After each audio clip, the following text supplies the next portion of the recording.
If you walk through this small stone doorway in Hierapolis, Turkey, you might never come back alive. Back in ancient times, people thought it was some sort of portal to the underworld. Romans would go in carrying perfectly healthy bulls, but after a few minutes, they would watch these animals collapse as if hit by some mysterious force. But what's even weirder is that nothing happened to people. They could walk in and out just fine. Now, recent studies might have an answer for these eerie happenings, and it all has to do with people's heights. The gate, known as Plutonium, named after Pluto, the deity of the underworld, is a stone doorway leading to a small 32-square-foot cave. But the real danger is what is going on beneath it. Hierapolis is a super active geological area, and there's a big crack under the city that constantly emits volcanic carbon dioxide, which comes up as a visible mist. During the day, the sun dissipates the gas. At night, the gas forms some kind of a carbon dioxide lake on the sheltered arena floor. At dawn, you need to get out of there before it's too late. This whole place can turn particularly life-threatening right before the sun rises, when the carbon dioxide concentration, about 15 inches above the arena floor, reaches 35%. That means birds, bulls, and even humans can suffocate and pass away in just a couple of minutes. But there is a scientific reason that explains how Romans could get out of there unharmed. The carbon dioxide concentration drops quickly with height, so animals perished while their handlers, being taller and standing up, could walk out and breathe safely. Most people can't stay inside the Bhangarh fort after sunset. This 16th century fort, located about 146 miles from Delhi, is known as one of the most haunted places in India. During the day, the area is bustling with visitors who can walk through the main gate of this once grand fort city and check out the ruins of temples and palaces. But they will also see this big sign at the gate that dramatically warns everybody that all access is strictly forbidden after dark. That's probably because at night, according to locals, women can be heard screaming and crying in that place, along with the sounds of bangles breaking and strange music. Others have reported seeing shadowy figures and flashing lights among the ruins, or even smelling a strange perfume floating around. Yawata no Yabushirasu is one of Japan's most restricted forests, located in Ichikawa. The forest itself is a small area, covering just a little more than 40 square yards, and it is mostly a thick patch of mosu bamboo. Its location next to a parking lot and modern buildings makes it seem less intimidating, but don't be mistaken by its appearance. Since at least the 19th century, people have said that anyone who enters this forest is bound to disappear and never be seen again. So, as soon as you arrive, a sign near the forest tells you about its history and the curse believed to be linked to it. Some rumors suggest the creepy presence of an ancient samurai lord walking around. Other legends say that the forest hides a bottomless pit filled with poisonous gas. Whether these stories are true or not, today, the area is enclosed by stone walls, and entry is still strictly prohibited. In a valley called the Dark Entry Forest in Connecticut, you will find Dudleytown, but you definitely shouldn't go inside. Not only has the land been private property since the 1920s, but it is also known as one of the spookiest places on Earth. This place was first settled in the early 1740s, and many of the original settlers were from the Dudley family. That's why it's called Dudleytown. There's a local rumor that the town's founders were descended from Edmund Dudley, an English nobleman who lost his life for treason. The legend says this curse followed the Dudley family all the way across the Atlantic to America, and their misfortune is said to be responsible for crop failures, mental problems, and several tragic incidents in the village. Again, it is all just rumors, since historians haven't found any real evidence to support these claims. Still, the pitch-black surroundings and the eerie Blair Witch Project vibe going on in that place fueled ghost stories in the 1980s. This led to many cases of vandalism in the following decade, and because of that, the landowners closed the area to the public. This old abandoned building used to be the fancy palace of King Farouk's family, who was the penultimate king of Egypt back in 1936. After his family members passed away, the palace was turned into a morgue. Locals say that today, the whole place is super creepy and off-limits. Some people have reported seeing light bulbs flicker and shadows move around, making strange noises. Once, a group of kids allegedly went inside and totally freaked out when they found all the doors had suddenly disappeared, leaving them in complete darkness. They had no choice but to start screaming for help. This Hawaiian island has been off-limits to people for over a century. It's called Niihau and is the smallest inhabited island in Hawaii, covering around 69.5 square miles. It has around 84 residents. The island doesn't have cell phone service, paved roads, or power lines, just solar panels for electricity. A single family has privately owned the island since 1864, when a Scottish farmer bought it for $10,000, which would be around $250,000 today. The island has stayed in the family, passing down to its descendants, the Robinsons.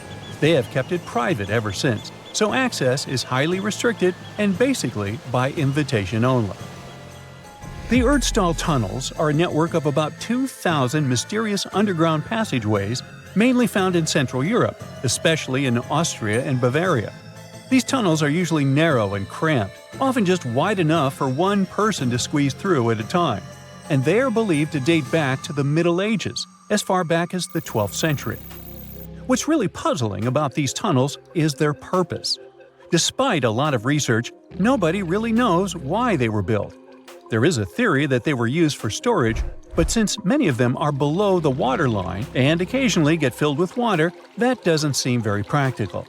These tunnels have very light, almost claustrophobic sections and sudden drops, which doesn't seem practical for other straightforward uses like escape routes, hiding places, or even spiritual purposes. To make things even more mysterious, there is a complete lack of artifacts, which makes it even harder for researchers to figure out what these tunnels were really for.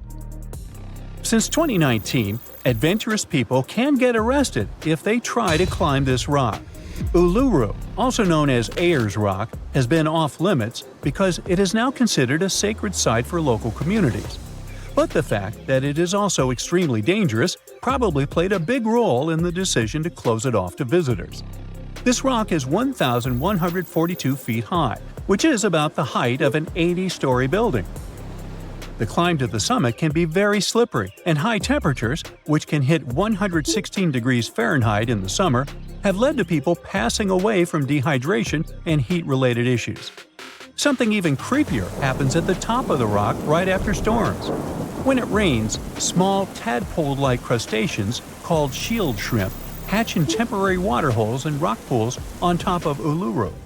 These extraterrestrial-looking creatures are about 3 inches long, and they spread their super-resilient eggs everywhere.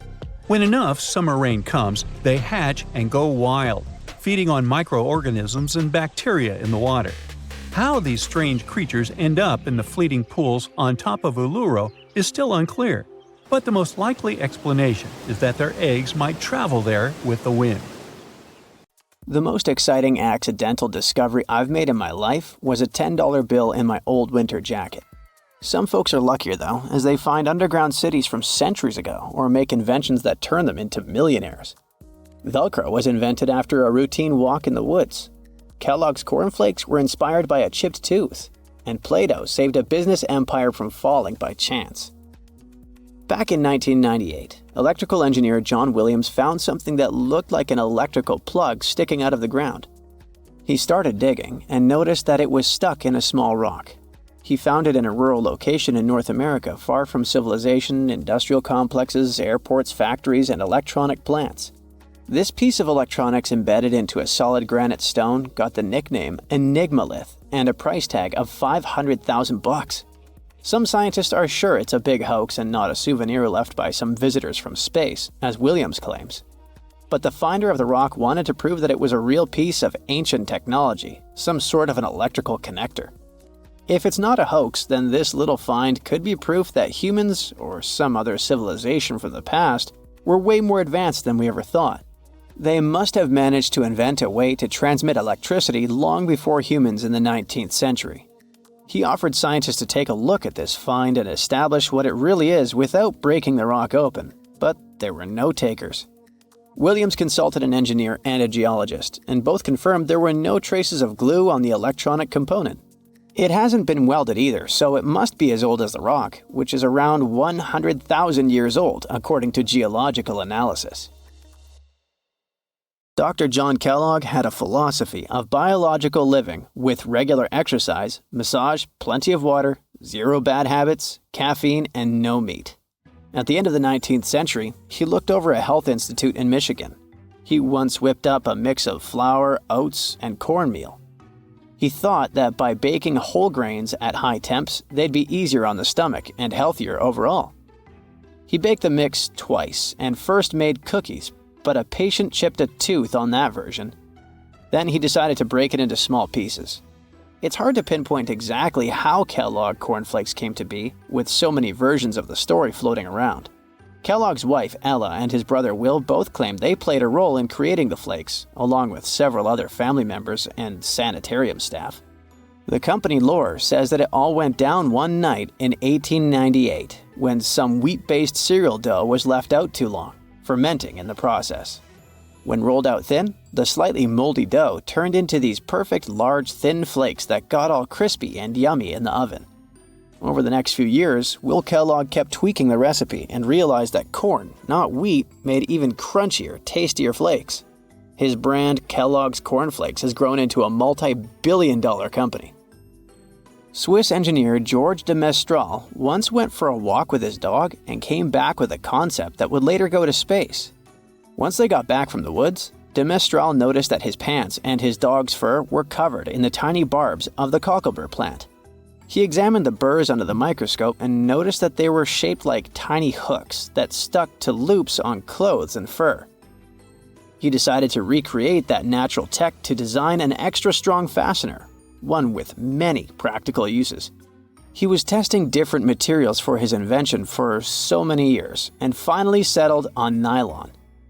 He also needed to design a special type of loom that could weave the fibers in the right size, shape, and density. It took de Mestral a total of 14 years until he introduced the world to Velcro, which means velvet and hook in French. De Mestral was hoping his invention would replace the zipper on clothes, but the fashion world found Velcro cheap-looking and unattractive. But NASA didn't think so, and used Velcro for astronaut spacesuits and helmets in the 1960s. Now, Velcro is used everywhere, from footwear to toys to airline seat cushions.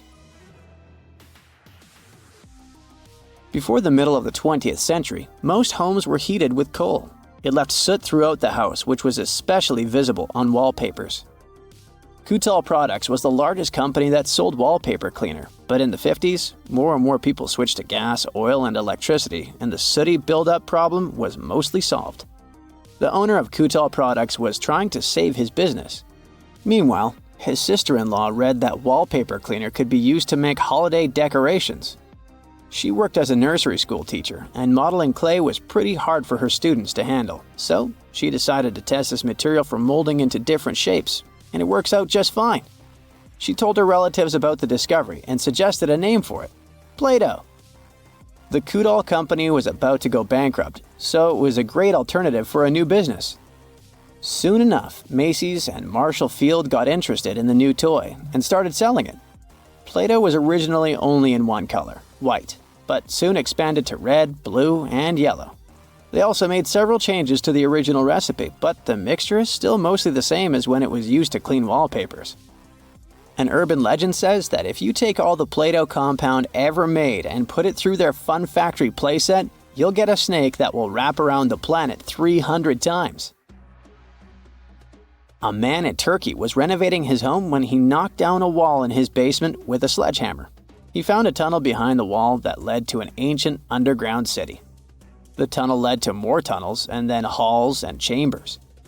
It turned out to be a whole underground complex with 18 stories and without a single inhabitant, abandoned a long time ago. It was the city of Derinkuyu, built thousands of years ago, a home for up to 20,000 people. Whoever built it had great skill, and it's rather easy to build tunnels out of the soft rock, but cave-ins are a big risk. None of the floors at Derinkuyu have ever collapsed. The city had a complex ventilation system with over 15,000 shafts. The upper levels had the best ventilation and were used for living and sleeping quarters. The lower levels were mainly used for storage, but they also had a dungeon. In between, there were room for domestic animals, a school, a convent, and small churches. John Martin, a forestry professor, was out exploring a forest in Wisconsin one night. He was shining a UV flashlight up into the canopy to spot lichens, fungi, plants, and frogs that glow under the UV light. Then, suddenly, he heard a flying squirrel chirping at a bird feeder, pointed the flashlight at it, and saw it light up pink. The professor told his colleagues about it, and they decided to investigate further. They checked out some flying squirrel skins at museums to see if this pink glow is a common thing among them. It turns out that almost all of the flying squirrel specimens they looked at had the same pink fluorescence. Non-flying squirrels didn't glow at all. Other animals with fluorescence, like puffins and chameleons, glow blue under UV light. The only other mammals with fluorescent fur are around 20 species of opossum. They live in different ecosystems and have different diets. The only thing they have in common with flying squirrels is that they're all active at night. And regular squirrels prefer sunlight. There's enough ultraviolet light in low-light conditions, and nocturnal animals need UV vision. So the pink glow might have to do with nighttime perception and navigation, especially in cold and snowy conditions. Or it could be a way for male flying squirrels to attract prospective mates. It could be a sort of mimicry. Tartessos, a mysterious, highly developed society that once flourished and then, without any warning, suddenly disappeared. Moreover, before they were completely gone, they performed some strange rituals, as if they were trying to save themselves from something. But what happened to these people? Let's try to find out. Let's go to the southwest of Spain, to about 2,500 years ago. Once, there was a beautiful city here, a trade center of Tartessos. Imagine the temple in the middle of a deserted town. A breathtaking, monumental 2-story building. There's a thick smell of frying meat in the air, and the smoke from its frying rises high into the sky, covering the patterns of the sanctuary. The sun has already set, and it's time to prepare for the ritual. We enter the ancient monumental hall. Inside, hundreds of people gather around a long wooden table lined with delicate ceramics and bronze bowls. They feast and drink. These people have much more fun than the animals outside the building. These animals are being prepared for the ritual. Horses, cows, pigs, donkeys, even dogs. All of them were brought here to appease the deities. And what happens after the ritual itself is even crazier. At the end of the ceremony, people take torches and set fire to the whole building. Everything turns to ashes and coals, and when the last embers fade away, they take shovels and begin to bury this place.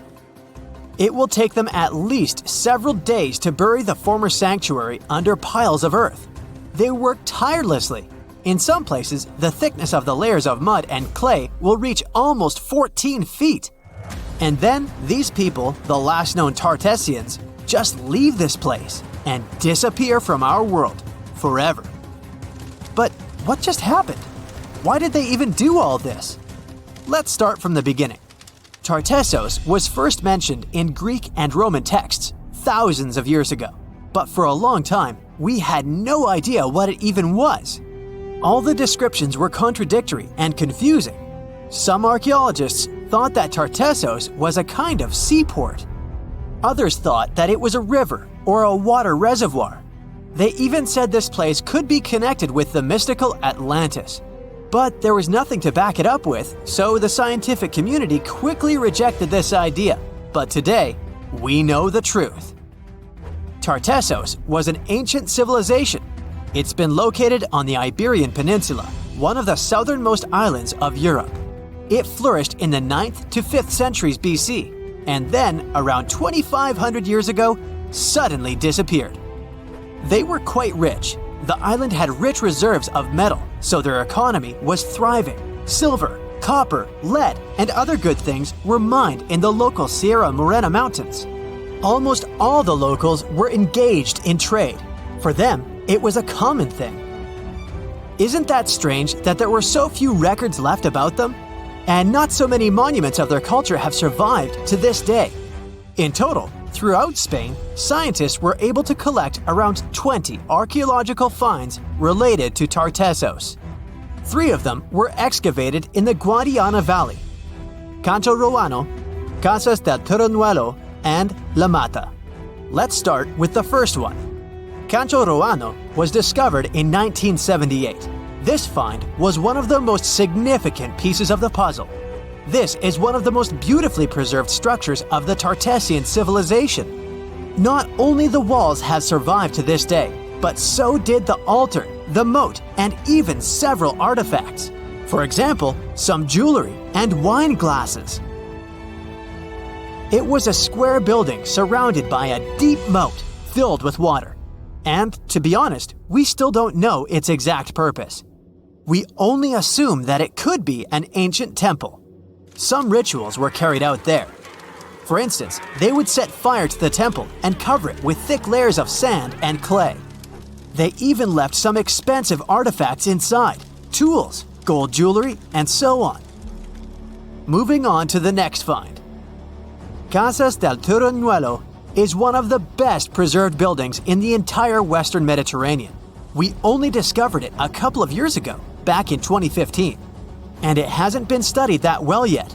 But we already know that this place is also pretty weird. Casas del Turrunuelo was a very rich building. It wasn't just some kind of temporary camp. It was a place of monumental, impressive architecture. Massive staircases, vaulted ceilings, luxurious materials brought from all over the Mediterranean, and the latest construction technologies. It was supposed to be a place of power, maybe even something like a palace. And yep, it also became the venue for the rituals. It's unclear whether the locals intended to destroy this beautiful place from the very beginning, but this is where they performed the greatest ritual in the area. This ritual involved more than 50 animals, including the most valuable ones, horses. It was their only means of transportation. The fact that these people gave away their horses may indicate that they planned to stay here for some time. Perhaps they hoped to appease the deities and settle on local lands. The ritual was carried out exactly as they intended. And just like Cancho Ruano, this place was also set on fire. When the ritual ended, the locals buried this place and left, disappearing into the countryside of the Iberian Peninsula. Now it's an abandoned and quiet place. Just like Cancho Ruano, it's been standing here untouched for more than 2,000 years. The last find is La Mata, which was discovered much earlier than the other two, back in 1930. The resemblance between all of them was striking. La Mata had the same fate. It was burned and forgotten for centuries. All of this is very strange and mysterious. It seems like the locals were fleeing from something. Perhaps something happened that made them start building these banquet halls and arranging large-scale rituals. They thought that their deities turned away from them and tried to appease them. But unfortunately, it didn't work. As a result, they were forced to leave their temples and soon disappeared altogether forever. And by the way, why did they disappear at all? Well, this is another mystery of this civilization. One of the most important questions is, did they know that they were going to disappear? Or was it something unexpected? Did they suffer some kind of sudden catastrophe from which they were trying to escape? Or something else? Scientists have several theories on this. The first theory says that there may have been several major earthquakes and subsequent tsunamis in this region. These natural disasters destroyed local settlements and severely demoralized the survivors. Perhaps they were looking for salvation from this. Another theory is that there were some problems with trading. Since they were rich in metal and lived off their economy, any problems in it could lead to big troubles. If they had some kind of mining crisis, then relations between different nations could worsen greatly, and things could get pretty nasty. The truth probably lies somewhere in the middle. The most current theory says that around the 6th century BC, a large-scale tsunami hit the port. This greatly damaged the economy, which worsened the relationship between Tartessos and its neighbors. In any case, this seems to be speculation. This place is like a dream come true for archaeologists. It stores a huge amount of information and secrets that we have yet to unravel. The Tartessians had no idea that by burying their artifacts, they were making a real gift to the scientists of the future. And while scientists continue to study them, we can check out the stuff they have already discovered. History lovers can see Tartessian tools, horse figurines, and decorated ivory in the Archaeological Museum of Badajoz. Let's hope that in the future, scientists will learn more interesting things about this civilization, and we'll finally find out what happened to them. We've all heard of the Sahara. Sure you have. It's the largest hot desert on the planet. A sea of sand covering an area larger than the contiguous United States. But have you ever wondered what lies beneath the sand dunes? To answer this question, we must travel deep into the past of our blue planet. Up until some 6,000 years ago, the Sahara was grassland. Humans were around at this time, not me, spreading agriculture around the planet. In the north of Africa, the color green dominated. Plenty of rainfall meant that there were lakes, rivers, pastures, and even forests.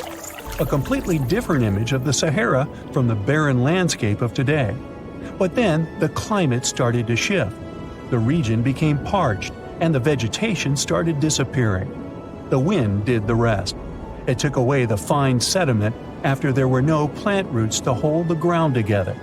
Give it a couple thousands of years, and you get a familiar image of the Sahara. Sand and rocks stretching as far as the eye can see. But when it comes to volume, only a quarter of the Sahara is actually sand. The yellow sands of the Sahara are just one part of the story. The desert has many other features, such as gravel plains, salt flats, and plateaus. Makes you think if we understand the word desert correctly. For people who study such terrains, geologists, there is only one condition for defining a desert: precipitation. If an area gets little or no rain, then it's considered a desert. The Sahara certainly fits the bill. Its average annual rainfall is just 3 inches. Compare that to the nearly 45 inches a year in New York. When we look at precipitation, this sandy desert is only the third largest in the world. Number 1 and 2 are Antarctica and the Arctic. They are larger than the Sahara by millions of square miles. It sounds odd, but there is more than one type of desert. The first two are polar deserts, while the Sahara is a subtropical desert. But the difference in air temperature are staggering. In Antarctica's interior, temperatures plummet to minus 76 degrees Fahrenheit. Compare that to the highest temperature on record in the Sahara of 136 degrees Fahrenheit. But this desert has a cool side. At night, the temperature is roughly the same as the average yearly temperature in Denmark. This hot and cold roller coaster makes it hard to choose the right outfit when venturing into the Sahara. And what about the sand? How deep is it actually? The depth varies between 70 and 140 feet. That's not too deep. If you put the Statue of Liberty in a tall dune, half of it would still stick out of the sand. Its vast amounts in the Sahara were created by aeolian processes. That's Greek for wind. Over time, it blows and shapes the surface of the earth. In dry areas with sparse vegetation, winds erode the ground much faster. That's what happened in North Africa. Under all that sand is the bedrock and cracked clay. If you started digging, you would find the same everywhere on the planet, with one important difference. There is some type of soil covering the bedrock. This is not the case in the Sahara.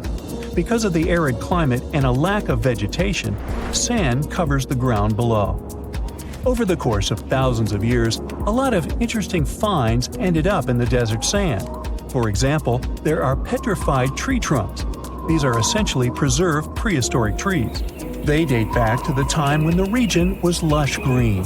In some places, the trees of this fossilized forest are at least 65 feet tall. The wood is so well preserved that you can still see the texture and knots. There are even fossilized pine cones. In 1992, scientists found glass fragments in eastern Sahara. These canary yellow glass shards were scattered across hundreds of miles. They didn't belong to an ancient civilization, although ancient Egyptians used them to make jewelry.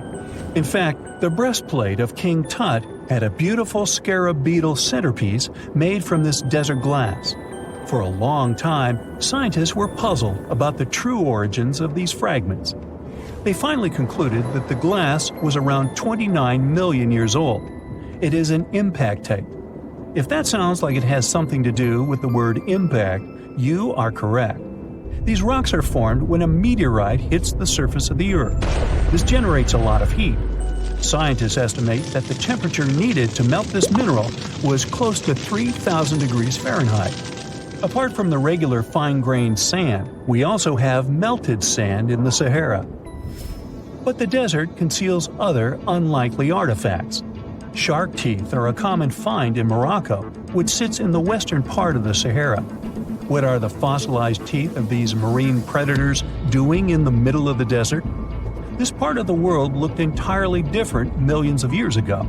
There was a sea cutting right through what is now a desert. The Trans-Saharan Seaway ran the length of present-day Algeria and Mali. It was around 165 feet deep. That was enough for all sorts of aquatic animals to inhabit it. Large catfish, sea snakes, and of course sharks lived in the area. British archaeologists even unearthed a turtle shell in Mali in the 1980s. For centuries, there was even an entire city hidden under the desert. Timgad was a Roman outpost constructed by the Emperor Trajan around the year 100 in the current era. For various reasons, its residents abandoned it around the year 700. The sands of the Sahara soon engulfed the city. It had remained hidden for nearly 1,000 years. Then, in the 1700s, a Scottish explorer started digging out the city. His team first uncovered a sandstone triumphal arch 40 feet high, similar to the ones we can see in Rome and Paris today. An amphitheater soon popped out of the sand, and it was followed by well-preserved statues of Roman emperors. The Scotsman's find was so impressive that no one believed him at first. It took 2 more centuries for archaeologists to fully excavate the city during the 1950s. The site covers a surface as large as 10 polo fields. The ruins reveal the full mastery of Roman city planning. All the streets meet at a right angle in what is known as an orthogonal grid. You can find the same layout in modern cities such as New York. Historians estimate that during its heyday, 10,000 people called Timgad home. Different nationalities lived here, from Romans to people of African descent. Today, more than 2.5 million people live in and around the Sahara. They are spread across 11 countries in total, and their living space is growing. The desert is 10% larger than it was just a century ago. This process doesn't involve sand pouring out of the Sahara. The ecosystems on the edges of the desert simply change over time. The wind blows the soil away and vegetation dwindles. The perfect conditions for the formation of a desert landscape. These changes are happening in the Sahel, a region south of the Sahara Desert.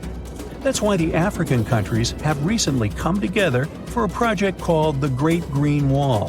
The primary goal is to stop the desertification of the Sahel and hold back the sands of the Sahara. Their plan is ambitious and involves planting a wall of trees from the west to the east of the African continent. The proposed forest is not only going to be long, but wide as well. The Sahara and the Sahel share a historic bond. Since antiquity, camel caravans have been making the journey from Africa's Mediterranean coast in the north to the savannas in the south. The golden age of this trade kicked off in the 9th century. The perilous journey took several months to complete. The route was 2.5 times longer than the length of the Grand Canyon. Explorers still find evidence of these ancient caravans hidden away under the sands of the Sahara. The unanswered mysteries surrounding ancient civilizations have been a source of inspiration for many conspiracy theorists.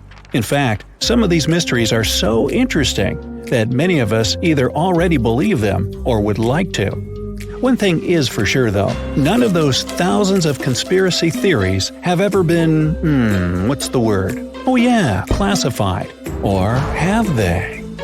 We're all aware that the CIA has done some questionable things throughout history for the sake of national security, but you wouldn't expect a book to be both a national and international threat. The CIA recently declassified parts of a book that talks about lost ancient civilizations and the catastrophic events that made them vanish thousands of years ago. This mysterious book was written in 1963 by a guy named Chan Thomas, and it was going to be published by Emerson House in 1965 until the CIA got involved. For some mysterious reason, they classified the book, and it was never released to the public until recently. But here's where it gets interesting. The book was declassified in 2013 due to the Freedom of Information Act, but it wasn't released to the public until 2016. And what was released truly raises a few questions. The original version of this document was 284 pages long, but the PDF essay that was released was heavily censored, with just 57 pages, which makes it 1/5 of the whole document. The pages were edited before they were released to the public in such a way that you wouldn't even notice that the other pages were missing. Now, no one really knows why this book was classified in the first place, but it has some interesting content from what I've gathered. The author of the book had quite the imagination and a huge love for ancient civilizations. And even though what he had to say is very thought-provoking, some of it is just bizarre. He believes that our planet is locked into a never-ending cycle of pole shifts and Earth crust displacements that are responsible for the mass extinctions of many civilizations which existed more than 6,000 years ago, even before the Sumerians.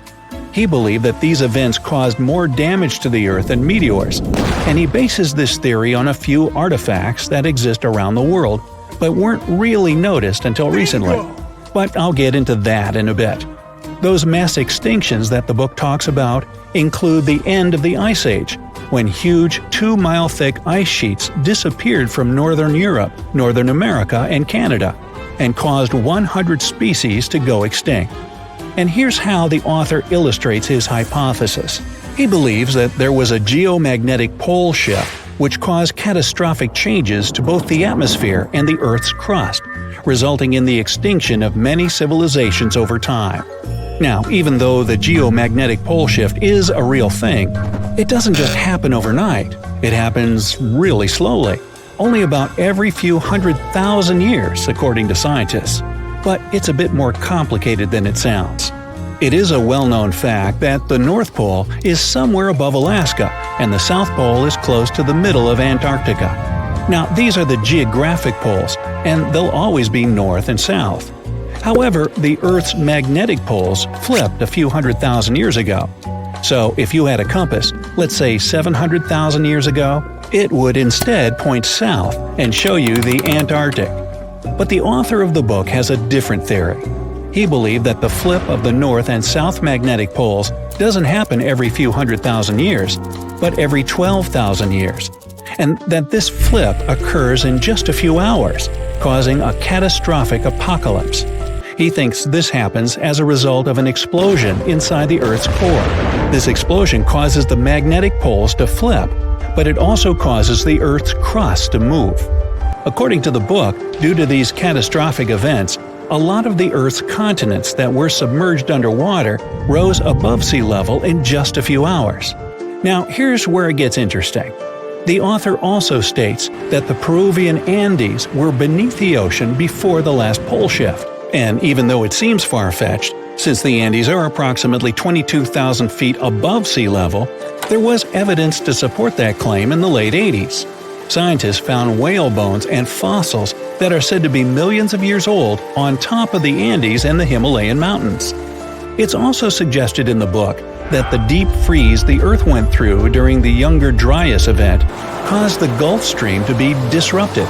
And he points to some interesting evidence to support that theory. Frozen mammoths were found trapped in blocks of ice with food still in their mouths. Now, this is a true mystery, because freezing cold weather is in their nature, and they were among the few animals that could truly survive in the Ice Age. So, what could have caused them to freeze so quickly? Kinda makes you go, doesn't it? The document describes the Great Pyramid of Giza as a true enigma as well. The Pyramid of Giza is made out of 2.5 million stone blocks that are placed on top of each other with great precision. It's close to 750 feet wide and more than 450 feet high. To this day, we're still not able to explain how it was constructed, and it's quite difficult to understand the internal design as well. On the inside, the pyramid has no similarities to the other pyramids, and, despite popular belief, there were no mummies found in any of them. If you think that's a bit weird, wait for the next one. There are absolutely no hieroglyphs found in any of the pyramids, and that goes both ways. What do I mean? There are also no pyramids, or anything that resembles a pyramid, in any hieroglyphs either. Mr. Thomas believes that the pyramids were created hundreds of thousands of years before the Egyptians by a civilization that went extinct. Speaking of civilizations, in his book he even mentions the Greeks. He claims that in Greece, there was another ancient race of people that went extinct as well. He claims they were extremely tall with blue eyes and blonde hair, and had access to advanced technology that the Greeks couldn't have known about in their prime. Now, before we drift too far away from the stone blocks, let's talk about another mystery, the temple in Baalbek, Lebanon, and its ginormous foundation blocks. Those stones, which make up the Hierapolis, were also used for the temple in Rome. The foundations of the temples are made of 900-ton trilithon stones, and according to the author, this is proof that there must have been a lost ancient civilization with advanced technology. Now, most archaeologists claim that those stones were made by the Romans. However, there's no evidence to support that.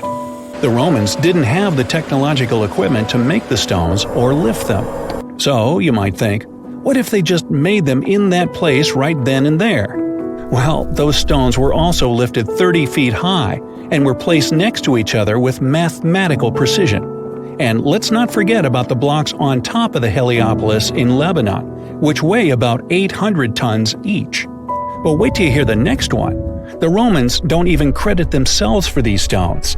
They claim that they built up the sides, but they don't take credit for the extraordinarily large and heavy foundation stones.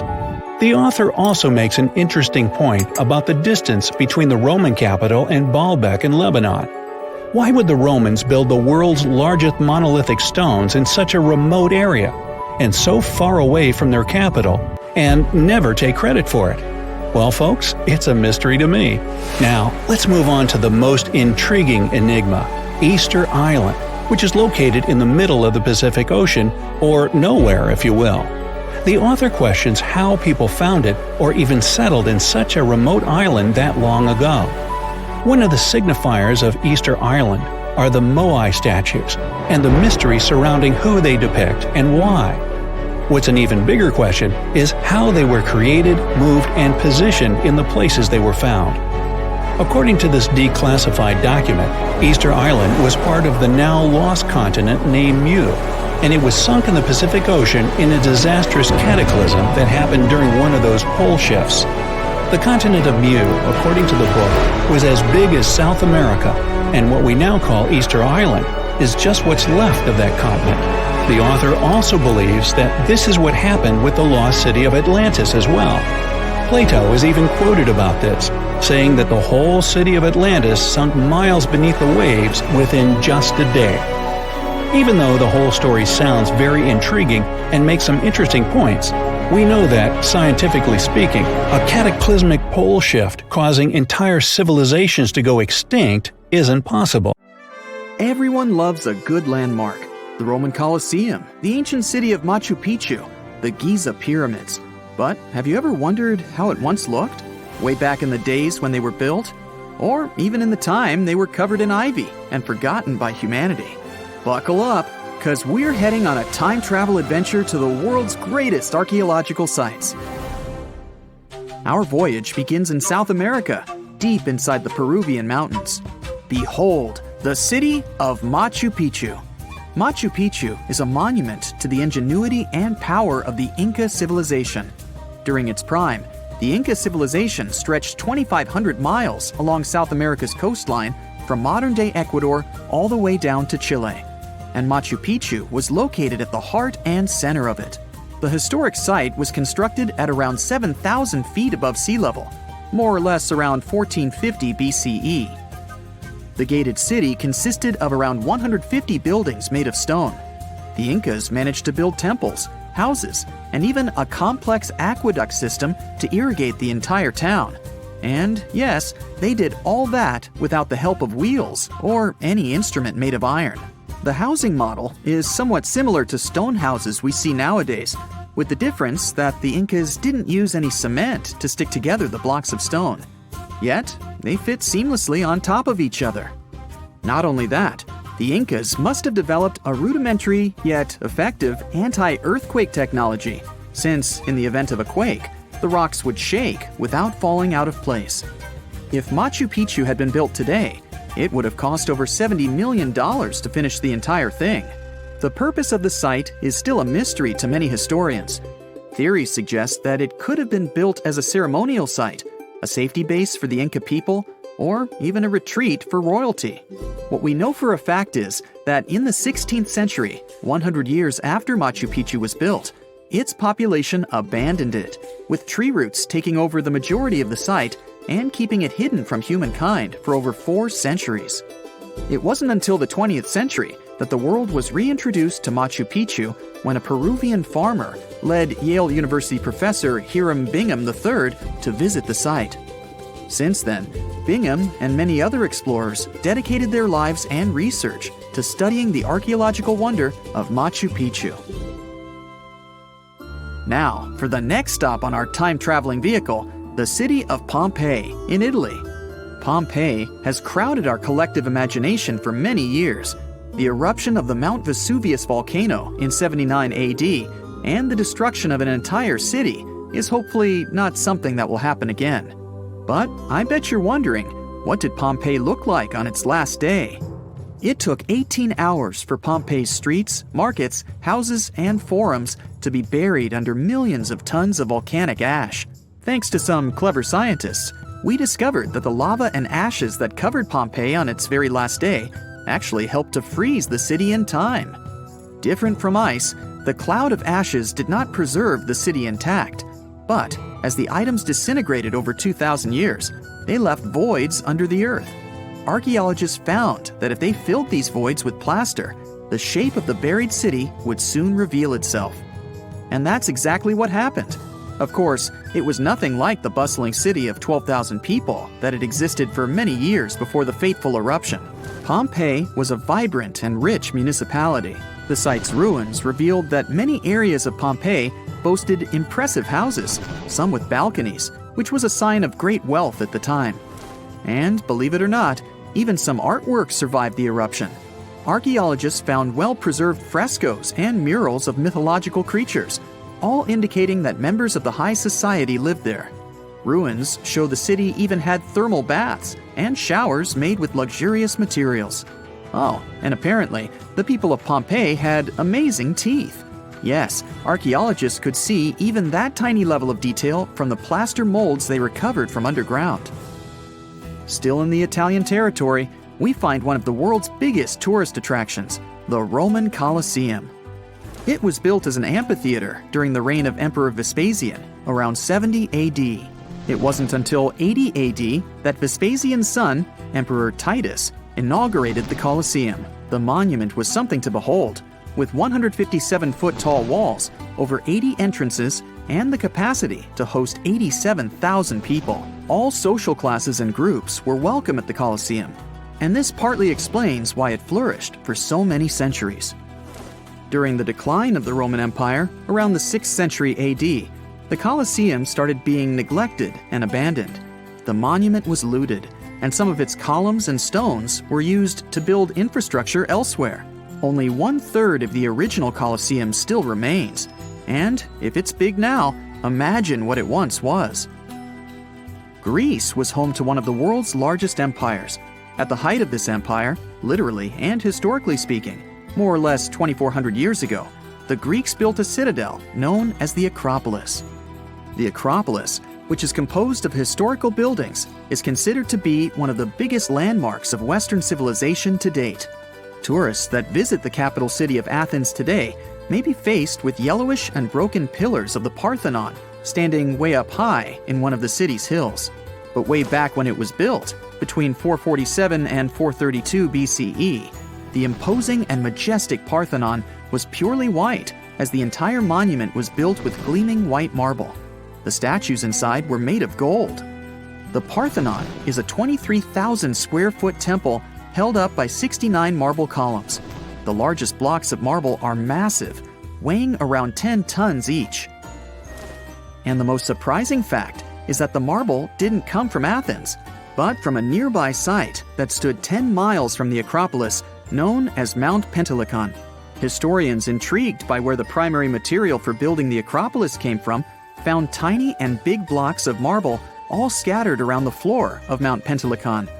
There was also a paved road that the Greeks had built to carry the rocks around. But perhaps the most impacting monument of all times is located at the heart of the Middle East, outside the Egyptian city of Cairo. The pyramids are considered one of the 7 wonders of the ancient world. The Giza Pyramid Complex was built as a tomb for the pharaoh Khufu around 4,500 years ago. Between 20 to 30,000 people took part in the construction process. It's composed of 3 pyramids. The massive monument is made out of approximately 8,000 tons of granite and over 550,000 tons of mortar, which gives it the appearance it has today. Would you believe me if I told you that the pyramids didn't always look like this? Far from it. They were shiny white with a golden triangular tip at the top. This is because the Egyptians used over 6 million tons of limestone to cover the entire rocky, step-like structure, all so that they could gleam white under the unforgiving sunlight of Egyptian skies. The Pyramid of Khufu remained the tallest structure on Earth made by humans for over 3,800 years. It was the only 8-sided pyramid in Egypt and was believed to align with Orion's belt. It's considered to be the most aligned construction facing north. In 1979, it was inscribed on the UNESCO World Heritage List. Let's head on down to the Indian city of Agra to quickly visit the Taj Mahal. You may know it as the Taj, but it can also be called by its more endearing name, a teardrop in the cheek of time. The Taj took over 22 years to build and was commissioned in 1632 by Mughal Emperor Shah Jahan as a declaration of love for his third and favorite wife, Mumtaz Mahal. It was made with ivory white marble, and amazingly, due to tight conservation, it still remains very similar to what it was when it was built. I think all this talk of landmarks got me thirsty for some traveling. What about you? Tell us in the comments below if you've ever visited some of these sites, or which interesting landmarks you'd add to this video. You're walking down the street. You see a strange-looking antique shop called Ageless Trinkets of Mr. Bright. You're curious, so you enter there. You take a look at all the weird stuff. Suddenly, an old folded parchment paper catches your attention. It's a world map, but something's off with it. Instead of showing the countries as you know them, it shows the locations of 4 mythical lost worlds and civilizations. Mr. Bright, the shop owner, comes next to you after realizing your shock. This map won't let you find these places or anything, but I can explain to you the legends behind them if you want, he says. Let me begin with Atlantis. You might know it as Aquaman's underwater kingdom, but Atlantis, the fictional island, was actually first introduced in 2 of Plato's works. According to him, Atlantis was a highly advanced civilization that existed about 9,000 years before his own time, and its story had been passed down by poets, authors, and others. He wrote about Atlantis and its citizens to give a moral lesson and to teach about the dangers of arrogance, as well as the eventual downfall of those who are after too much power. In his dialogues, Plato stated that Atlantis was a great and powerful empire that was respected in all parts of the world. It was founded by beings who were half deities and half human, and became a great naval power after a while. being an island filled with gold, silver, and other precious metals certainly helped their case. But besides that, it was also known for its breathtaking architecture and state-of-the-art technology, as well as its countless rare and exotic wild animals. Atlanteans were proud of their great achievements and the perfection of their civilization, but their excessive pride was going to bring their downfall. They believed they were so superior that they could gain control over any nation. This led them to launch a series of invasions. They conquered many of the Mediterranean lands, but when it was time to enter Athens, Athenians pushed back with an extraordinary force, so the Atlanteans were finally defeated. Plato stated that deities then got angry at Atlanteans because of how wicked, greedy, and immoral they became. So they punished them by sending earthquakes, which caused Atlantis to sink beneath the sea. Although the earliest written records of Atlantis were Plato's works, some people still believed his story to be based on truth and tried to identify the island of Atlantis with actual countries. Some people suggested it may have been located in the Mediterranean Sea, near the coast of Spain or Italy. Others thought it may have been located in the Caribbean, off the coast of Central or South America, but there was no solid evidence to support any of these claims. One theory, in particular, seemed more plausible than the others, though. Located in the Aegean Sea, the island of Santorini was the home of a highly advanced Minoan society. However, due to a huge volcanic eruption, it was destroyed about 3,600 years ago, causing the Minoan civilization to suddenly disappear. These similarities between the fictional Atlanteans and the historical Minoans made Santorini a good candidate for the speculations. Yet again, there were still major flaws with it, such as how the time when Plato said Atlantis was destroyed doesn't coincide with the time of Santorini's eruption. So Atlantis still continues to be regarded as nothing more than a popular legend in the scientific world. Now, let's move toward the northeast direction on the map, Mr. Bright says. According to Celtic Breton mythology, there once was a magnificent city called Ys, also known as Caris, that towered over Douarnenez Bay in France's Brittany region. It was the most wealthy city in the entire Atlantic. It was especially famous for its beautiful gardens and buildings, and its citizens were all living comfortably and happily there. Dahut, who was King Bradlon's daughter in Breton legends and literature, had a deep love for the sea. She begged her father to build a city at the edge of the sea, and that is how the city of Ys was established. Little did she know that she would be the one responsible for the destruction of her father's beloved gift. You see, since the city was surrounded by the sea, it needed to be protected by a dike equipped with floodgates, and these gates could only be opened at low tide. And the only one who had the keys to these gates was the king himself. One day, a handsome red knight arrived at the city, but couldn't pass the gates. Dahut was so taken by him that she wanted to let him in. She knew that her father was the keeper of the only key to the city, so she sneaked into his room and stole it from him. Then she gave it to the Red Knight so that he could enter the city and they could be together. However, the Red Knight turned out to be the Prince of Darkness, and he intentionally left the gate open to the raging sea. The waves soon swallowed all of Ys. King Gradlon was able to escape on his magical horse, but Dahut couldn't. She turned into an evil mermaid who lured sailors into the sea. Today, if you go to Quimper, a city in Brittany, northwest France, you can find the statue of King Gradlon riding on his horse. Although the city of Ys is a legend, Brittany coast locals believe that on the days when the waters are calm, you can still hear the tolls of the city bells deep under the sea, if you listen carefully. Mr. Bright then points at the Indian Ocean on the map and says, "Now, have you heard about Lemuria?" Back in the mid-1800s, a few scientists suggested that there was once a continent that existed in the Indian Ocean, somewhere close to the south of modern-day Sri Lanka. The first one to popularize this theory was the British lawyer and zoologist Philip Lutley Sclater. In his paper, The Mammals of Madagascar, he stated that he found lemur fossils in India and not in Africa. However, this discovery was extremely shocking to him because of the fact that lemurs' original homeland, Madagascar, is much closer to Africa. He proposed that this was possible only if some larger continent connected the two once. He stated that this continent must have eventually sunk to the ocean floor. He then named it Lemuria, and hence the theory was born. People who came after Sclater took his theory a step further and thought that Lemuria was also the home of an extinct race of humans called Lemurians, who had 4 arms and enormous bodies, and were also the ancestors of modern-day humans, as well as lemurs.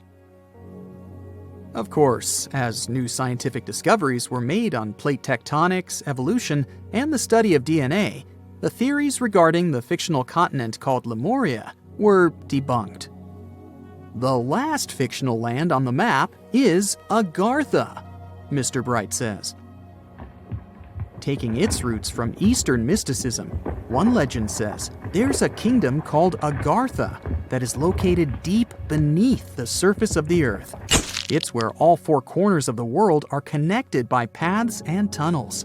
It is said that there's a secret entrance into Agartha hidden in the Gobi Desert, and it's built by Agarthans themselves using advanced technology that can't be detected by us, the surface folks. According to some beliefs, Agartha exists to counterbalance the energies of those who live above the surface. While we live in a state of rush and heightened emotions, this world beneath us is the total opposite. Some even say that those who escaped Atlantis fled here to continue their lives inside the Earth's core. And yet, others think it's actually a land that's crawling with all kinds of monsters. But there's no need to be scared, since modern science proved Earth's core is not actually hollow and is a solid hot iron ball. So you can cancel your journey plans to the center of the Earth if you've made any. Thanks, Mr. Bright. Now, let's assume that another species, whether humanoid or dolphin-like, could have existed millions of years ago. How do we find their traces? There was a Doctor Who episode about a non-human industrial civilization on Earth that existed long before us. These reptiles, called Silurians, were forced deep underground by a catastrophic rise of temperatures on Earth, and there they thrived for centuries. That inspired scientists to create the so-called Silurian hypothesis.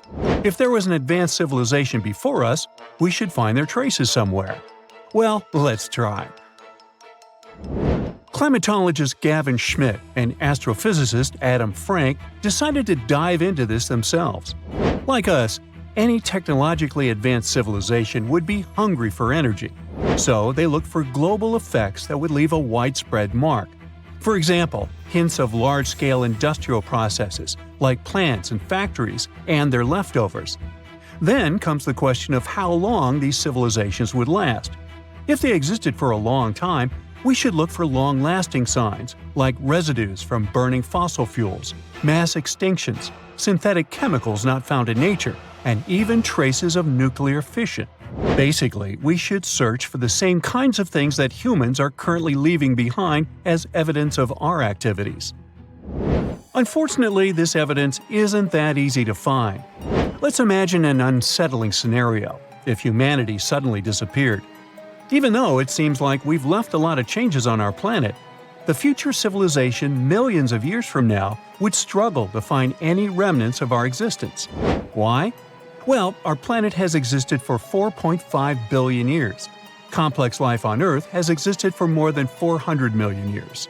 Compared to that, our industrial period only lasted around 300 years, and we haven't left any significant traces. Our record of Earth's history is full of gaps, especially the further back you look. The fossil record captures only some things, being very selective and incomplete. On average, one fossil emerges every 10,000 years, and dinosaur footprints are even rarer. Mountains rise, oceans change, and plate tectonics can easily wipe out evidence of entire civilizations.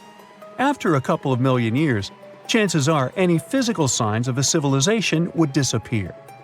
In order to find at least something, we have to look for things like odd sediment patterns or unusual isotopic ratios.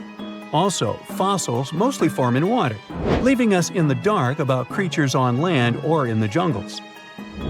So even if there was a technologically advanced society millions of years in the past, and even if they were far more advanced than us, we might struggle to find any clues of its existence.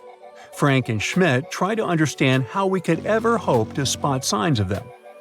Discovering actual cities would be the ultimate proof of a Silurian-style civilization on Earth. But Adam Frank isn't too optimistic. Even now, our cities cover less than 3% of the surface, making it easy to miss ancient city ruins. Whether a city survives over tens of millions of years depends on whether the land around it is sinking, getting locked into a rock, or rising, getting worn away by rain and wind. So, places like the French Quarter in New Orleans might have a better shot of making it into the geologic record than, say, Haight-Ashbury in San Francisco. When it comes to finding artifacts, the odds are pretty slim as well. No prehistoric iPhone would survive millions of years, fancy glass or not. Finding their fossilized remnants might be a bit more promising, but it's still tricky. Considering modern humans have only been around for about 100,000 years, it's quite possible that we might overlook any traces of an earlier advanced species. There is one thing, though.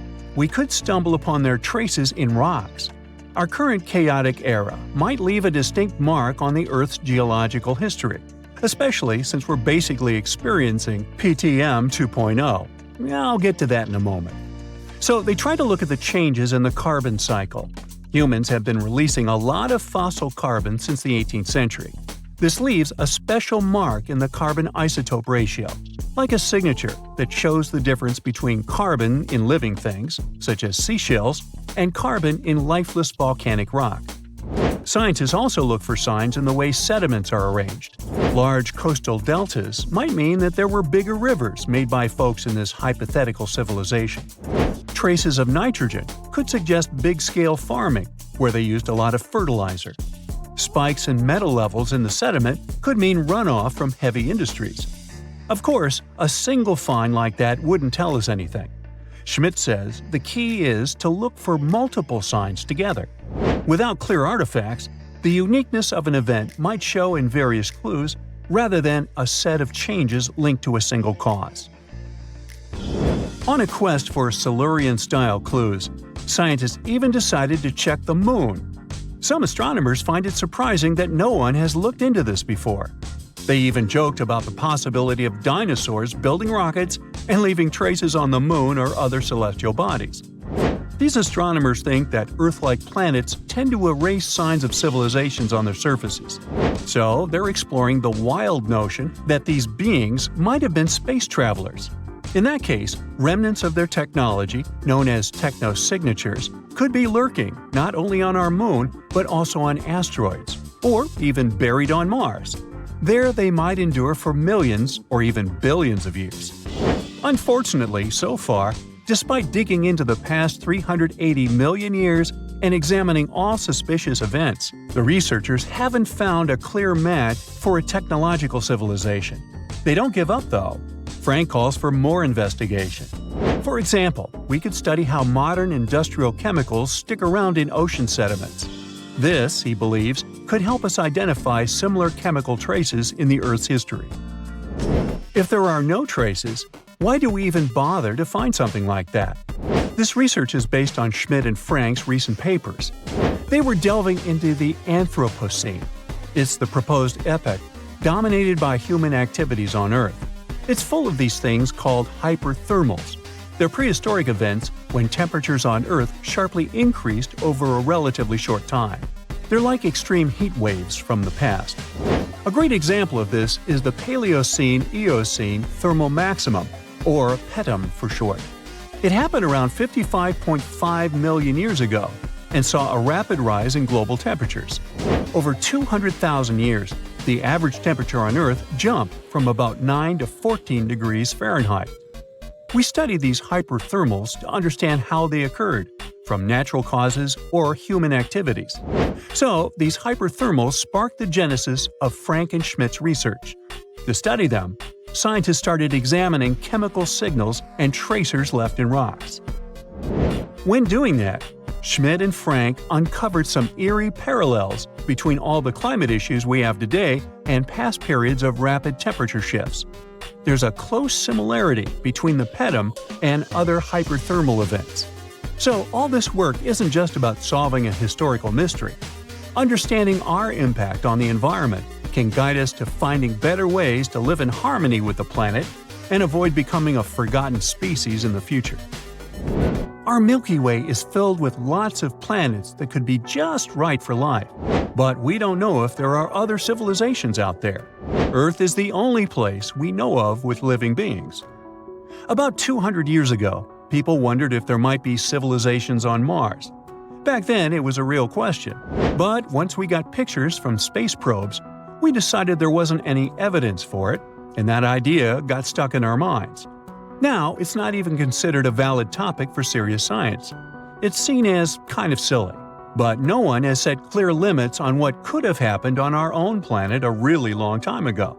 So, even if there is no proof, we shouldn't throw away the possibility. Don't forget, it took humanity a while to recognize dinosaurs. Maybe Silurians are just patiently waiting for their time. Rikat structure is a giant formation in the Sahara that looks exactly like a giant bullseye. It's so wide that you can see it from space. Even the CIA got interested in it. In 1965, they planned a flyover looking for geomagnetic anomalies. The findings are still classified. Perhaps the theories are true, and this place is truly the lost city of Atlantis. Now, Atlantis supposedly sank beneath the waves, but recent discoveries are pointing us in a different direction. This is an ancient story that goes far back in time, and Plato was the first to mention it. The place had loads of greenery and a curious structure: 3 concentric circles of land surrounding 2 circles of water. 2 key quotes from Plato's writing suggest that Atlantis might not have been a typical island in the middle of the ocean. Plus, Atlantis had a major influence from Africa and Europe, challenging the idea of it being in the Atlantic. It turns out that the Eye of the Sahara and Atlantis look alike. When astronauts saw the Eye of Sahara from above, they initially suspected a meteorite impact crater, but the rings of the structure matched the layout described of Atlantis.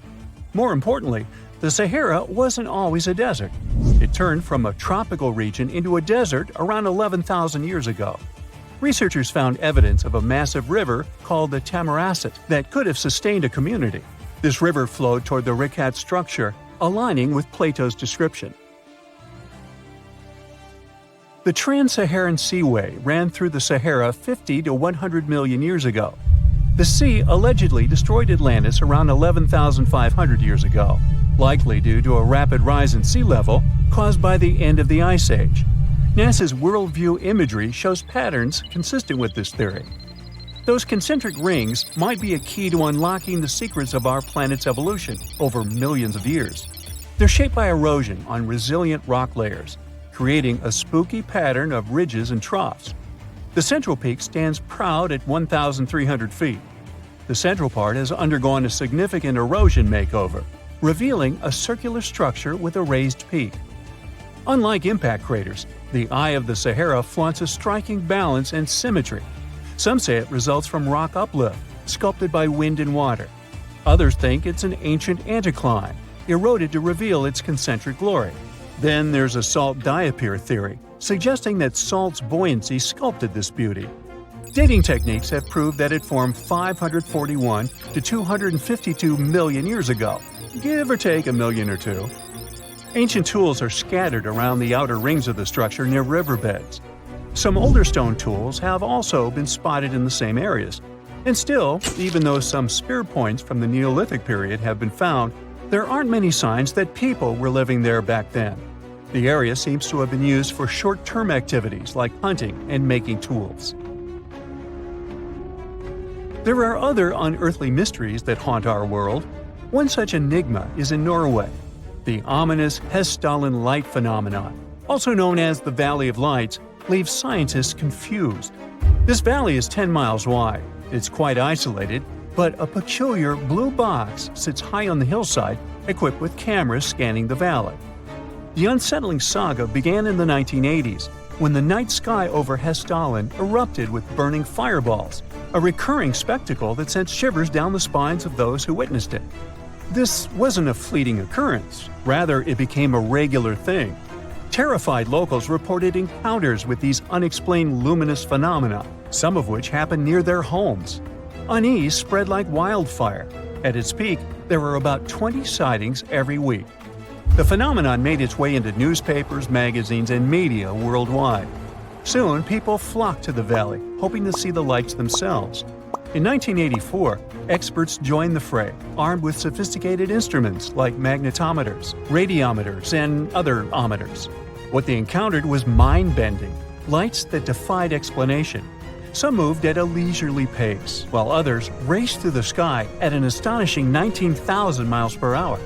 People tried to explain these lights: airplanes, distant reflections, ball lightning, satellites, planets, meteors. But the speed and how these lights danced ruled out all those theories. We're slowly approaching another mysterious place. This is the greatest subglacial lake among Antarctica's 675 known lakes. It can easily hide unknown life forms. This lake is beneath the East Antarctic ice sheet. Dive about 2.5 miles under the ice, and there you'll see Lake Vostok, located at 1,600 feet below sea level. This lake is 155 miles long and 31 miles wide at its broadest point. With an average depth of 1,400 feet, it's also the world's sixth largest by volume. It's like an underwater city with lofty pillars and deep basins. The secret lake was discovered in 1993, yet it had been waiting to be found down there for over 2,000 years, collecting ancient secrets. In 2012, scientists drilled through the ice, creating the longest ice core ever. They pierced the ice all the way to the lake's surface. The year 2013 brought an unexpected twist when the tranquil waters erupted during the extraction of an ice core, mixing with drilling fluids. Then they got a pristine water sample in 2015. Some believe there might be previously unknown life forms down there, since it's a fossil water reserve that's been untouched for millions of years. That could be a lot like those speculated ice-covered oceans on moons like Europa and Enceladus. It all started with a theory in the 19th century, suggesting fresh water lurking under Antarctic ice sheets.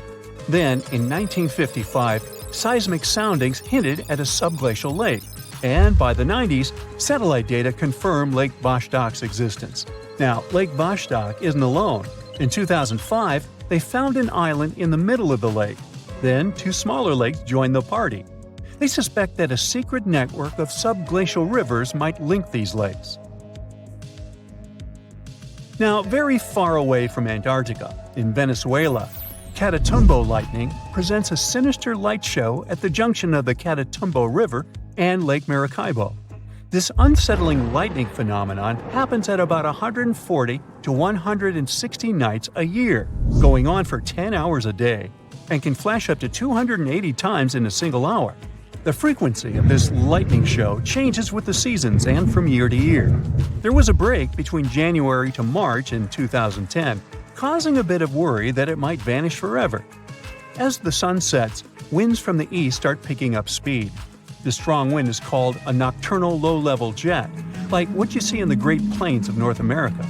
These winds bring moisture, mostly from the Caribbean and the lake itself. This humid air hits high mountain ridges, causing thunderstorms to form over the mountains. Thanks to the ongoing wind situation, more thunderstorms appear as the night goes on. This pattern repeats itself, and is why this area has the highest annual lightning rate globally.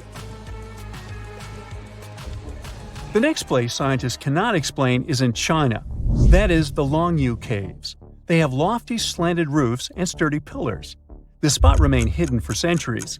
These human-made caverns, built around 2,000 years ago, decided to reveal themselves only in the 90s. Local farmers drained some ponds and unveiled 5 massive caverns. Further digging exposed an additional 19 smaller caves. They range from 60 to 110 feet in width and 26 to 50 feet in height. Archaeologists found historical relics from the reign of Emperor Zhuan of Han, dating back to over 2,000 years ago. Now, how did these caves survive for more than 2 millennia without falling apart? No ancient records explain the way they were crafted either. The walls show chisel marks, hinting at some layer-by-layer chiseling action, but the exact construction process is still a head-scratcher. Now, how about some surreal hidden places to check out? Grab a flashlight and your backpack, and bon voyage! The trip starts in the mountainous country of Switzerland. You travel to the town of Waltensburg in the eastern part of the country. It's raining and it's very cold, but you still make your way to the bottom part of a mountain, where your first adventure awaits. After climbing up high in the mountains, you see a strangely shaped castle. To get there, you must walk up an extremely narrow pathway. Don't look down, you think to yourself. You tighten the straps of your backpack and manage to walk along the pass. Standing at the door of the castle, you really can't believe what you see. A 13th century fortress built entirely of stone. Today, all that is left of Krafenstein Castle is mainly its ruins, but their condition is good enough to get an idea of what the place looked like back in its glory days. You take your time to explore the castle inside, but honestly, this place gives you the chills and you're ready to move on. The next place on the list is Turkey. A plane and then a car ride later, you arrive in the city of Çorum in the northern part of the country. On the outskirts of Çorum, you find a valley filled with old, overgrown mountains and see the beginning of the trail you're about to hike. The way is extremely steep, but it leads to a secret door carved in the mountain.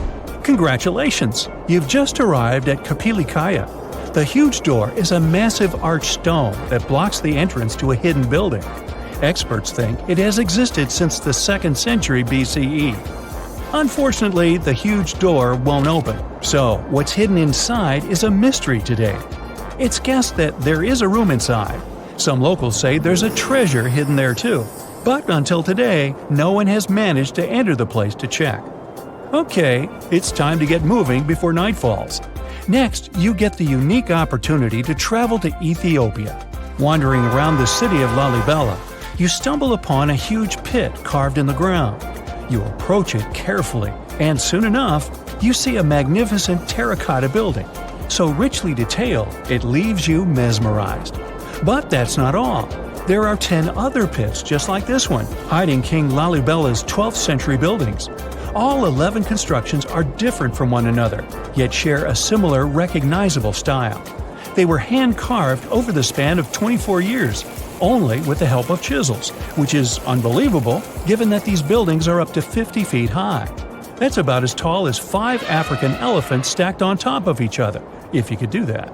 This unconventional way of construction made them entirely monolithic, meaning they were carved out of just one gigantic piece of rock. Pretty impressive, huh? Once you leave Ethiopia, you grab a flight to southern Italy, right there on the tip of the boot. No hiking is needed here. Whew! Your friend takes you to a site called Sassi di Matera. It's a Paleolithic city carved in the slope of a steep hill. You might feel like you've traveled in time here, as local stone houses and ancient buildings are unlike anything you've ever seen before. The site, also known as De Sassi, is suspected to be one of the first human settlements in Italy, dating back to over 9,000 years ago. Wandering around the town, you might get invited inside one of the cave-like houses. Oh, and as weird as it may sound, some of the streets run on top of people's homes. Talk about Paleolithic urban planning. You're probably becoming an expert on rock-cut architecture by now, but there are still a few sites left on your list. Next off, you head to Slovenia to visit the world's largest cave castle. This medieval castle was built on top of a 400-foot-high cliff and was designed to be impenetrable. Luckily for you, security is much more relaxed today. Still, if you're looking for a more challenging and less touristy way inside, you can get into the castle through one of its many underground tunnels. They were built over 800 years ago for the owner of the castle. He needed secret passageways to sneak supplies. Today, Pajama Castle is both enchanting and mysterious. I'd say it depends on whether it's a warm sunny day or a cold stormy night. After this medieval experience, you head on to visit Petra, a magnificent Jordanian monument found in the middle of the desert. To get around here, you'll need a large supply of water and sunscreen because it's going to get hot. But this site is worth it. The city of Petra is a marvel of the ancient world. Back in the 4th century BCE, this region was a trading hub at the crossroads of commercial routes. Petra was a wealthy city, home to the Nabateans, an Arab Bedouin tribe that thrived in the region for many years. The rock-carved gate-like structure Petra is famous for is called the Pharaoh's Treasure. It stands at the main entrance to the site and is said to have a treasure hidden inside. You might feel tempted to check it out for yourself, but that's an adventure for another trip. For now, you hop on another plane ride, this time to the Americas. First, you visit the USA, more specifically, the mountainous state of Colorado. You make your way to Mesa Verde National Park. There, in between the greenery and abundant vegetation, you'll find over 600 dwellings built in the cave beneath the cliff, carved deep into the mountainside. This ancient village is now considered a heritage site. The local Puebloan tribe built it back in the 1190s. One of its main buildings is called the Cliff Palace. It's a multi-story construction built from sandstone and mud mortar. The palace alone housed over 150 rooms. If you're feeling sporty, you might want to visit the balcony house. To get there, you'll have to climb a 32-foot ladder. You'll get to see a mid-sized village of 38 rooms, including 2 kivas. Those are traditional chambers that were built by the Puebloans for ceremonial purposes. Still in the U.S., you make your way to the hills of South Dakota. You're there to visit one of the world's most impressive human-made sculptures on Mount Rushmore. What's so mysterious about this place, you might ask? Well, during Mount Rushmore's construction, a 70-foot-long secret tunnel was built behind the head of Abraham Lincoln. The tunnel was supposed to hold all the documents and artifacts important to the United States history. After the designers thought it through, they decided it was better to hide them in a safe box in the floor of the tunnel. The box holds the history of how Mount Rushmore came to be carved, as well as a brief history of the U.S. and the 4 presidents depicted on the mountain. Amazing, right? Now, you're headed down to Machu Picchu, a South American site hidden between the Peruvian mountains. Machu Picchu itself is already a mystery. Researchers still don't know why or even how the ancient Incan civilization managed to engineer the stone-built citadel all the way back in 1450 CE. To get there, you must endure a 3-day hike, reaching the impressive altitude of 8,000 feet above sea level. Or you can get a train, but that's no fun, right? You're here to check on a relatively new discovery. Back in 2010, French engineer David Crespi was taking measurements of the Inca ruins when he noticed a door he had never seen before. It was sealed off by stones. He went back to the site a few months later with an electromagnetic scanner. The scanner, which could detect objects behind walls, showed there were copious quantities of metals behind that sealed door. The researcher contacted the Peruvian authorities requesting to remove the rocks, but they didn't authorize it. As of today, the door is still locked. Whew, this trip was long, wasn't it? Make sure to get some rest, Indiana Jones. Hey, if you think Stonehenge is one of the oldest stone monuments ever, well, let me introduce you to Göbekli Tepe. Buckle up, we gotta travel to Turkey to meet this really old guy. Yeah, he's too old to travel. Jokes aside, Göbekli Tepe, an archaeological site located in southeastern Turkey that dates back to the Neolithic period, around 10,000 BCE. It's considered to be one of the oldest and most significant archaeological discoveries in recent times. The site consists of a series of circular and rectangular structures made of stone pillars. Yeah, it does look like its younger brother Stonehenge. Some of those pillars are decorated with intricate carvings of animals and other symbols. Now, you maybe wonder, hey, why on earth did they make such a fascinating building? What was its purpose? Sorry, I got no answer for that. The purpose of the site is still unknown, but it is believed to have been a ceremonial center for the ancient people who lived in the area. The discovery of Göbekli Tepe has challenged long-held beliefs about the development of human civilization, as it suggests that complex societies may have emerged much earlier than previously thought. Okay, pack your stuff, our travel's just started. Next destination, Masada. It's an ancient fortress located in Israel on a plateau overlooking the Dead Sea. Hey, look at that view, spectacular, huh? It was built by King Herod the Great in the 1st century BCE, and it was very smartly built. Within the fortress, there were various facilities such as storehouses, barracks, a palace, and a set of cisterns capable of holding approximately 40,000 cubic meters of rainwater. People living there believed that the collected runoff from a single day's rainfall could provide sustenance for over 1,000 individuals for a period of 2 to 3 years. Access to the fortress was limited to 3 steep and winding paths leading up to fortified gates. Still, at one point, the fortress was occupied by people who had fled Jerusalem after the city was captured by the Romans. They held out against the invaders for several months, but eventually they were defeated. But these guys didn't surrender. The story of Masada has become a symbol of resistance and bravery. Today, Masada is a popular tourist attraction and a UNESCO World Heritage Site. The next flight is going to be short. We're popping over to Egypt to see the Karnak Temple Complex. It's a vast ancient Egyptian temple complex located in the city of Luxor, Egypt. It was built over a period of 2,000 years and covers an area of more than 200 acres. The complex is dedicated to the worship of the deity Amun-Roka. Wait a minute, that should be Amun-Ra, and it was one of the most important religious centers in ancient Egypt. The Karnak Temple consists of several temples, chapels, and other buildings, including the Great Temple of Amun, the Temple of Khonsu, and the Temple of Ptah. Ptah! The Great Temple of Amun is the largest and most impressive temple in the complex, with massive columns, statues, and other decorations. One of the most famous features of the Karnak Temple complex is the Avenue of Sphinxes, which is a long avenue lined with Sphinx statues that leads from the entrance of the complex to the Great Temple of Amun. Another notable feature is the Hypostyle Hall, which is a massive hall with 134 columns that are over 70 feet high. The Karnak Temple complex is a popular tourist attraction and a UNESCO World Heritage Site. It's considered one of the most important archaeological sites in Egypt and provides a fascinating glimpse into the religion and culture of ancient Egypt. Hey, we can't hop on the next flight and leave Egypt until we see the Pyramid of Djoser. It has another name, by the way. It's also known as the Step Pyramid. This ancient Egyptian site is located in Sahara.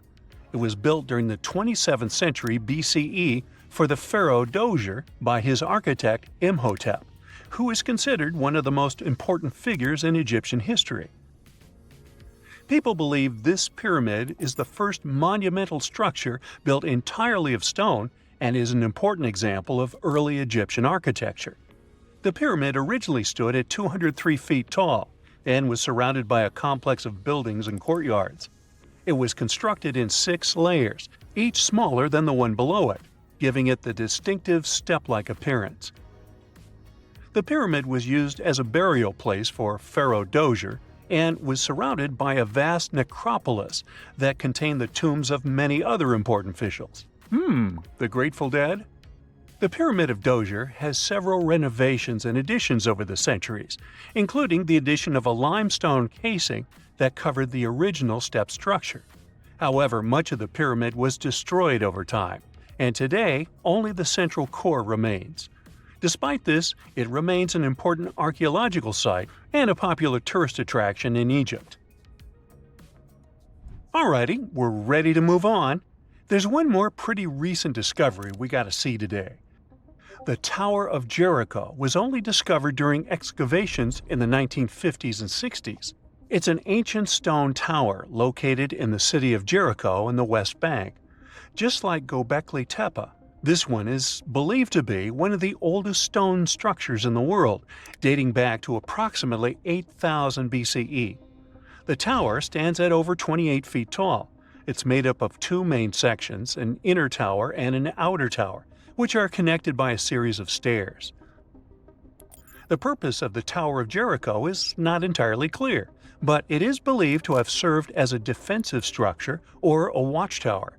It may have also had religious significance, as it was located near a sacred spring. The Tower of Jericho is a significant archaeological site and has provided valuable insights into the early history of human civilization. It's open to visitors and is a popular destination for tourists interested in ancient history. Now, this ancient site even got attention from Netflix, and they made a movie where the action takes place in Mohenjo-Daro. This site was a major center of the Indus Valley civilization in present-day Pakistan. Mohenjo-Daro was one of the largest cities of the ancient world, with a population estimated to have been around 40,000 in its peak. Trust me, that must have been a crazy megalopolis back then. The city was notable for its advanced urban planning, with sophisticated drainage and sanitation systems, and its impressive architecture, including the Great Bath and the Granary. Mohenjo-Daro was abandoned around 1900 BCE, and its ruins were only rediscovered in the 1920s. Today, it is a UNESCO World Heritage Site and an important archaeological site for the study of ancient South Asian civilization. We're heading to a teeny-tiny country that has quite an impressive history. Welcome to Malta. The Xigantia Temples are a Neolithic site located on the Mediterranean island of Gozo. They're probably one of the oldest freestanding structures in the world, dating back to around 3600 to 3200 BCE. The temples consist of two megalithic structures, each with multiple rooms and altars. The name Xigantia means giant tower in Maltese, as people believe that only giants could have built such massive structures. The temples are believed to have been used for religious purposes and are considered to be an important example of prehistoric architecture. They were added to the UNESCO World Heritage List in 1980. Well, you must be pretty tired, but there's one more place we gotta visit today. Our plane is already landing in Armenia, and we're here to see the Temple of Garni. Look, this one is well preserved. This temple dates back to the 1st century CE. It was built by King Tiridates I as a dedication to the sun deity Mir. Sadly, the temple was destroyed in the 17th century during an earthquake, which is quite a common thing for this area, but it was later reconstructed in the 20th century. Today, it's a popular tourist attraction and is also listed as a UNESCO World Heritage Site. We're in the Caribbean, and these are the Taino people. Scientists have long believed that they were the first inhabitants of the Greater Antilles, and those people were roaming the Isles long before Columbus discovered this place. However, a recent discovery showed that there were some other peoples living there. These guys are called the Archaic people, and they are now known for being good at using stone tools. They've used a whole bunch of polished tools, such as hammers, axes, and whatsoever. We still haven't found out how they managed to invent and produce all those tools without special equipment. Scientists are now looking for a sort of necropolis, or a similar archaeological site, to find out more about these people. Another curious settlement was found a couple of years ago, not far away from Florida. This one is pre-Columbian too, but it seems that the dwellers there were more into fashion than crafting using stone tools. The scientists discovered a complex of 37 oyster shell rings. There were many households with these rings, and the locals would produce beads from the shells of marine creatures. By the way, long ago, beads weren't intended only for fashion, but they were also an important social instrument.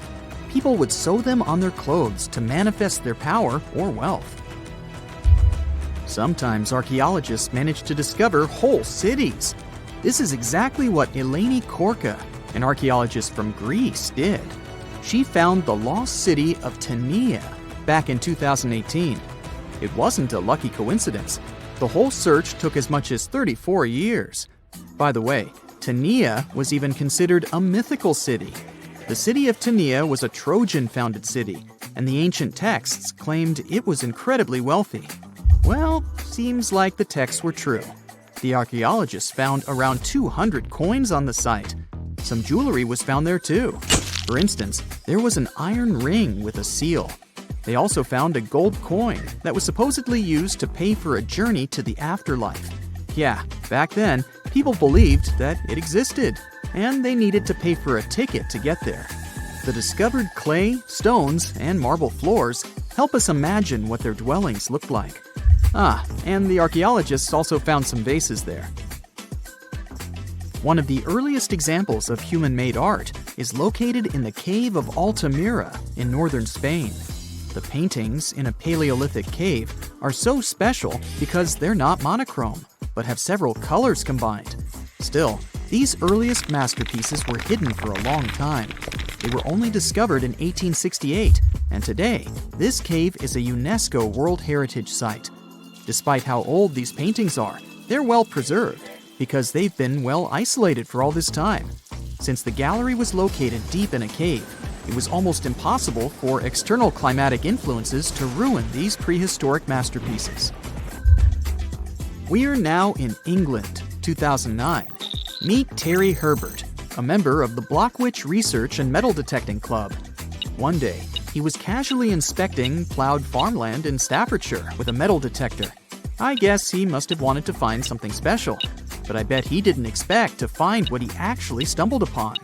He discovered something that scientists later called the largest hoard of Anglo-Saxon gold and silver metalwork ever found. There's a list of items discovered, but if I start reading it to you, it's going to take me a really long time. To make a long story short, the archaeologists found 11 pounds of gold, 3 pounds of silver, and about 3,500 pieces of jewelry. No wonder this discovery is called the Staffordshire Hoard. The Birmingham Museum and the Art Gallery and Potteries Museum chipped in and bought the entire collection for over £3 million. Messages in a bottle are a famous cultural phenomenon we often see in movies, but it turns out this method of preserving letters is quite efficient. This is proven by the Dead Sea Scrolls. Back in the 1940s, Bedouin shepherds discovered 7 scrolls contained in clay jars in a cave. These scrolls were determined to be around 2,000 years old. But these manuscripts were only the beginning of a number of great discoveries. The Bedouins sold these manuscripts, but people continued finding more. The last discovery took place in 2021, and who knows, maybe there's more to find. Another piece of art recently found in a cave was a painted shell. This fossil was discovered in northern Italy, and scientists believe such fossils were collected by Neanderthals. This find is curious for a reason. Neanderthals are believed to have been quite primitive, but this shell proves the opposite. Back in 2004, Robert Muckle, an archaeology professor, heard about a peculiar site hidden in the forest of the North Shore Mountains of British Columbia. Robert knew that a few old cans and a saw blade had been found there. This place was believed to be a sort of logging camp, but a thorough excavation that took 14 years to complete revealed something different. Turns out, it wasn't a logging camp, but a long-lost Japanese settlement. The archaeologists found around 1,000 items, such as white and blue rice bowls, teapots, pocket watches, sake bottles, and buttons. The ceramics weren't that well preserved, so they only discovered hundreds of fragments. In one of his interviews, Robert mentioned that they also found remnants of a bathhouse. The community that lived there was pretty small, since there were only about 14 houses found. The scientists believe that they must have lived there in secret. People have changed their preferences over the centuries. Fashion has certainly changed, and our houses too, not to mention our technologies. But there's one thing for sure that's been unchanged: our love for food. Scientists managed to discover some of the oldest examples of people's favorite food. They inspected some ancient pottery and managed to find traces of best-loved food dating back to around 2000 BCE. It all happened in Sicily. And guess what that food was? No, it wasn't pizza or pasta, but olive oil. And there's more. Researchers from Egypt discovered some lumpy substance in some ancient pottery, which turned out to be cheese. It dates back to the 13th century BCE. I guess it didn't smell nice, since that cheese is estimated to be over 3,000 years old and was bacteria-ridden. Cool fact here, this cheese must have been quite exquisite. After studying it, scientists came to the conclusion that it was cooked with a variety of milks. They claim ancient people used a mixture of cow's milk and sheep or goat's milk. You probably thought, Hey, you mentioned olive oil and cheese, but what about bread? Sure, bread is inseparable from almost any culture, and different people have had their own type of bread. And there's scientific proof that bread was one of the first dishes people learned how to cook. A group of archaeologists found some bread that was over 14,000 years old. 14,400 years old to be precise. What's weird is that people back then weren't familiar with agriculture. They were hunters. And technically, this old bread predates the age of agriculture by 4,000 years. Yeah, there's still much to learn about the ancient world. Here comes not the sun and the Beatles song, but here comes the bonus fact. And right, it's about the Beatles. Yeah, I know, they're not exactly new. The band was formed in 1960. But not all of our facts have to be thousands of years old to be cool. Back in 1966, the Beatles did a live performance of their song Paperback Writer on the TV program Top of the Pops. The BBC somehow didn't record the performance, and all the fans were sure it was lost. Nope. Turns out that David Chandler, a fan of the Beatles, recorded the show with his personal camera. It was long forgotten and stored in the attic for many years. The recording was rediscovered in 2019. I guess that's a pretty cool find.